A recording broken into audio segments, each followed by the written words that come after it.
سومین روز از چالش برای امتحان نهایی آماده شیم. بریم که اینو حل کنیم. این قسمت چند رقم اعشار داره؟ 2 رقم. اصلا به اینجا نگاه نمی کنیم که 1 رقمه 2 رقمه. چیزی که برای ما مهمه اینه باید اینو در یک عددی ضرب کنم اعشارام از بین بره. اون عدد 100.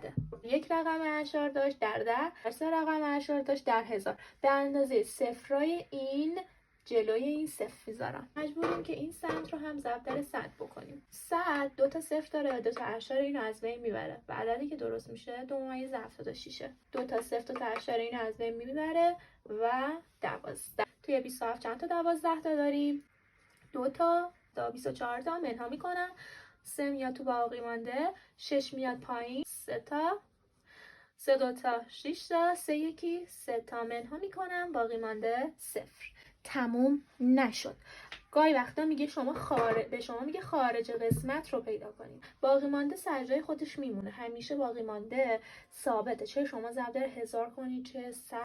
اما چیزی که تغییر میکنه خارج قسمته. در هر چی کردی تقسیم بر اون میکنی. در 100 کردم تقسیم بر 100 میکنم، خارج قسمت تقسیم اصلیمو پیدا میکنم. 23 تقسیم بر 100 به اندازه صفر و اعشار میخوره، 2 رقم اعشار میخوره و جواب باقی مانده خارج قسمت من اینه.